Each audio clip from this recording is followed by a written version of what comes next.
Chapter 1 real numbers exercise 1.1 example 1 है हमारे पास। Use Euclid's algorithm to find the HCF of 4052 and 12576। हमें क्या करना है, यूक्लिड से इन दोनों नंबर का एचसीएफ निकालना है। तो देखो क्या करेंगे, सबसे पहले देखो इन दोनों में से सबसे बड़ा नंबर कौन सा है। 12576 सबसे बड़ा नंबर है, तो आपने क्या करना है, जो बड़ा नंबर है उसको इधर रखना है 12576 और यहां पर लिखना है 4052।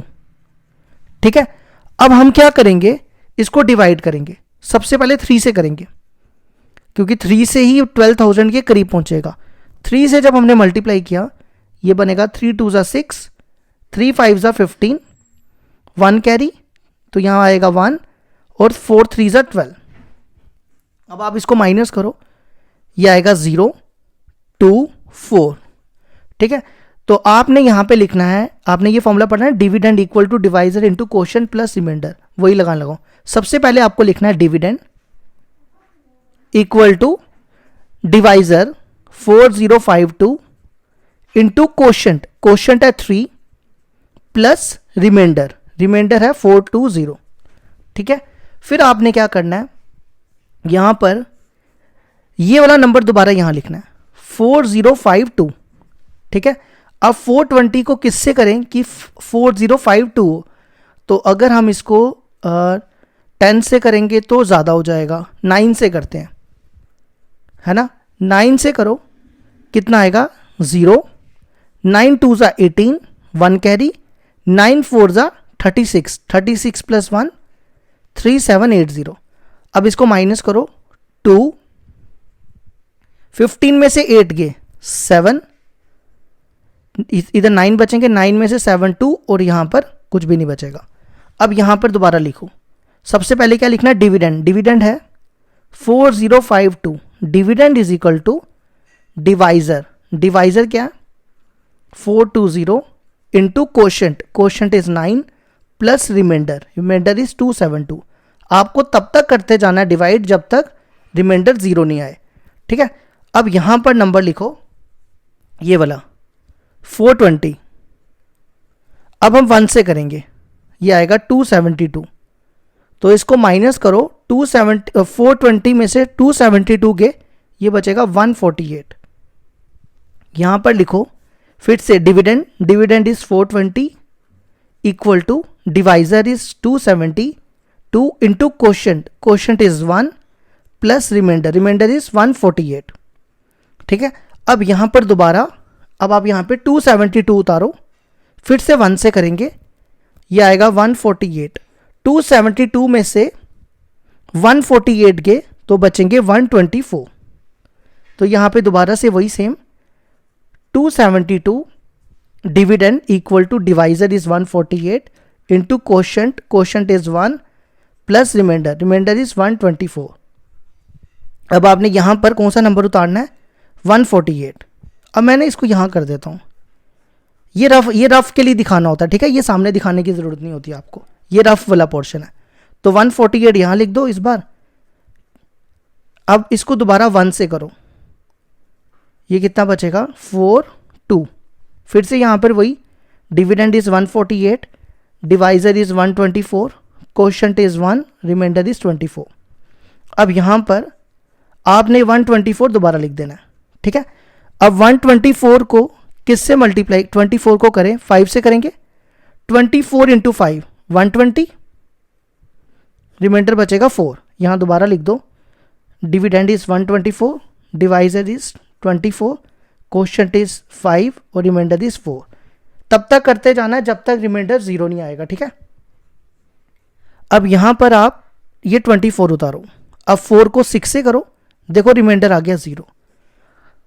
तो यहां लिखना है आपको dividend is 24, reminder is divisor is 4 into 6 plus 0, और ये जो नंबर होगा ना ये हमारा एचसीएफ होगा। एचसीएफ क्या हो गया हमारा 4। इसी को कहते हैं यूक्लिड्स डिवीजन एल्गोरिथम।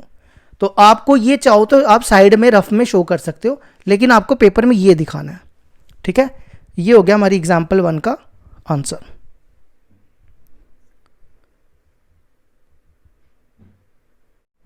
एग्जाम्पल 2 है हमारे पास, show that every positive even integer is of the form 2q and that every positive odd integer is of the form 2q + 1 where q is some integer.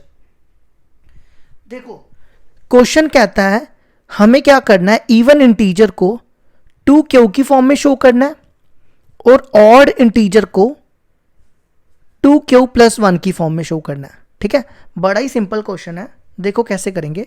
अब आपको ये तो पता है ना यूक्लिड्स डिवीजन लेमा क्या होता है, a = bq + r, और r जो होता है वो होता है 0 और b के बीच में, है ना, ये तो आपने पढ़ा है।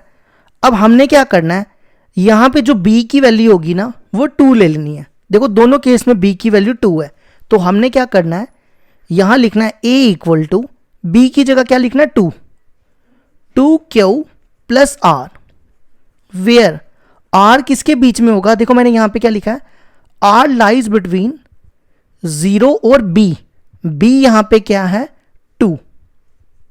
ठीक है, इसको हम ऐसा भी लिख सकते हैं, देखो इसका मतलब होता है r 0 और 2 के बीच में है। यहां पे देखो ये = है ना, तो मतलब 0 आएगा। 0 और 2 के बीच में कौन सा इंटीजर आता है 1। 2 नहीं लेंगे, 2 इसलिए नहीं लेंगे क्योंकि यहां पे = नहीं है। हमेशा याद रखो, जैसे यहां पे b कितना है 2 है ना, तो आपने इससे एक कम लेना है, मतलब 2 के पीछे कौन कौन आता है 1 आता है और 0 लेना है।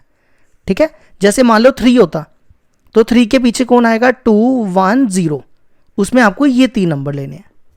अब क्या करो, r की जगह यहां पे 0 डालो, ये बनेगा 2q + 0, फिर r की जगह 1 डालो, ये बनेगा 2q + 1। तो देखो 2q और 2q + 1। अब इनमें से देखो इवन कौन सा है और ऑड कौन सा है। देखो 2q जो होता है वो इवन होता है, क्यों, अगर 2q को 2 से डिवाइड करोगे तो वो कैंसिल होके q बचेगा, तो इवन नंबर हमेशा 2 से डिवाइड होता है।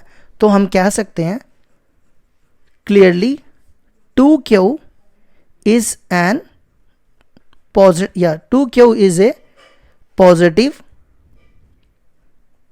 Even integer. ठीक है, एंड अगर 2q इवन है तो 2q + 1 क्या होगा, जैसे मान लो अगर 4 इवन है, यहां लिखता हूं, अगर 4 इवन है इसमें +1 करो तो वो क्या होगा 5 क्या होता है ऑड होता है ना। तो अगर 2q इवन है तो 2q + 1 क्या हो जाएगा odd integer, is a positive odd integer. ये हो गया हमारी एग्जाम्पल 2 का प्रूफ। अब इसी तरह एग्जाम्पल 3 देखो, एग्जाम्पल 3 हमारे पास दी हुई है, show that any positive odd integer is of the form 4q + 1 और 4q + 3 where q is some integer. देखो मैं आपको समझाता हूं। एग्जाम्पल 3 कहती है कि हमें ऑड इंटीजर को किस फॉर्म में शो करना है, सिर्फ ऑड की बात कर रहा है, ऑड इंटीजर को शो करना है 4q + 1 या 4q + 3 में। ठीक है, तो देखो कैसे करेंगे। अब देखो यूक्लिड्स क्या होती है हमारे पास, a = bq + r, और r होता है 0 और b के बीच में, 0 इंक्लूड होता है। ठीक है, तो यहां पर हमने लिखना है a = आपने b को देखो क्या लिखना है, दोनों केस में b 4 है, तो b को ले लेना आपने 4। ठीक है, ये रफ वर्क है, तो a हो जाएगा 4q + r, वेयर r किसके बीच में लाई करेगा, देखो यहां पर लिखा है मैंने 0 और b के बीच में, b है हमारा 4, तो आप r को ऐसा भी लिख सकते हो, एक कम जाना। ठीक है, 0 1 2 और 3। देखो इसका मतलब होता है कि r 0 और 4 के बीच में है, तो 0 ले लिया, 1 ले लिया, 2 ले लिया, 3 ले लिया, लेकिन 4 नहीं लिया क्योंकि 4 में = नहीं दिया हुआ। ठीक है, मतलब 4 जो है वो इंक्लूड नहीं है, 0 इंक्लूड है क्योंकि 0 पे = दिया हुआ है।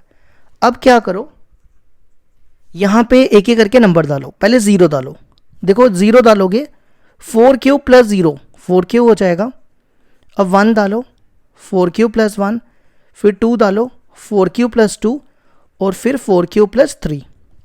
ठीक है, अब हमें पूछा है कि इसमें ऑड इंटीजर कौन से है। देखो आपको ये तो पता है कि 4q इवन होगा, क्यों, क्योंकि 4q 2 से डिवाइड होता है ना, तो अगर 4Q इवन है तो 4Q प्लस 1 क्या होगा, ऑड होगा, क्योंकि अगर हम इवन में प्लस 1 ऐड करेंगे तो 4Q प्लस 1 ऑड हो जाएगा।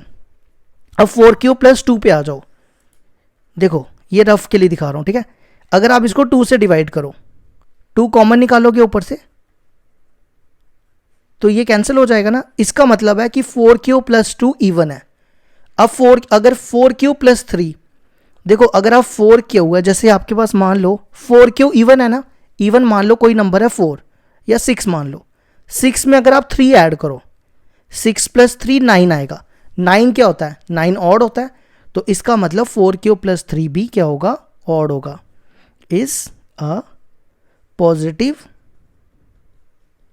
ऑड इंटीजर,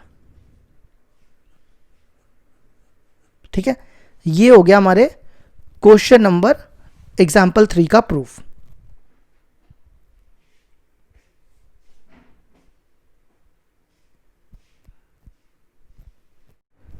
एग्जाम्पल 4 है हमारे पास। अ स्वीट सेलर हैज 420 काजू बर्फीज एंड 130 बादाम बर्फीज. She wants to stack them in such a way that each stack has the same number and they take up the least area of the tray. What is the number of that can be placed in each stack for this purpose? देखो एक sweet seller है जो 420 काजू बर्फी और 130 बादाम बर्फी है उसके पास, ठीक है। उसको क्या करना है, she want to stack them in a such a way that each stack has the same number and they take up the least area of the tray. मतलब मान लो ये ट्रे है, ठीक है।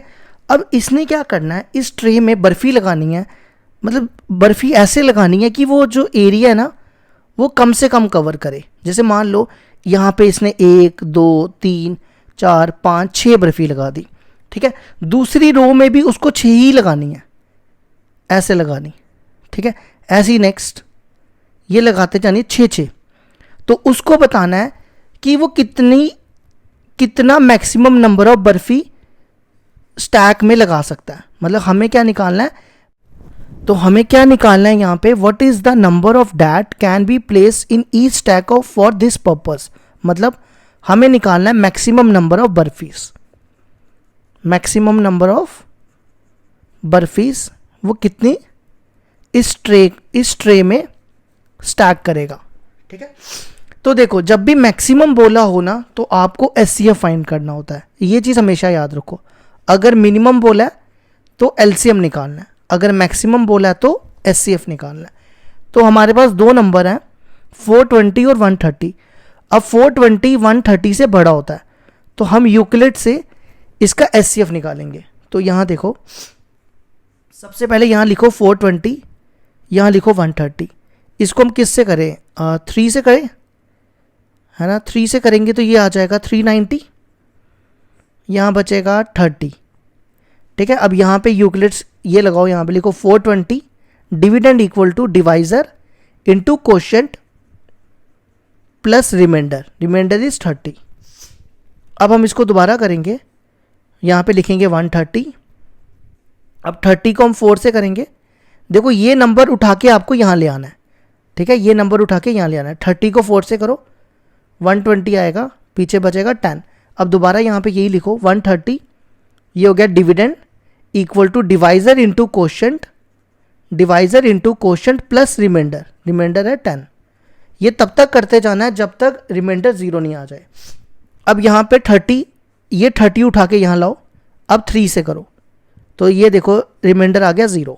अब आपको लिखना है 30 dividend equal to divisor into quotient plus reminder, remainder आ गया 0। तो जो इसका एचसीएफ आएगा वो आ गया 10। तो मैक्सिमम नंबर ऑफ बर्फीज कितनी होगी, 10, जो वो एक रो में लगाएगा। मतलब जो ये ट्रे है ना, ट्रे, तो इसमें एक रो में ये 10 बर्फी लगा रहा है, 1 2 3 4 ऐसे 10 बर्फी वो लगा रहा है। फिर इधर भी 10 लगा रहा है, इधर भी 10 लगा रहा है, फिर इधर भी 10। तो ये भी ध्यान रखना है कि एरिया कम से कम कवर करे, ठीक है।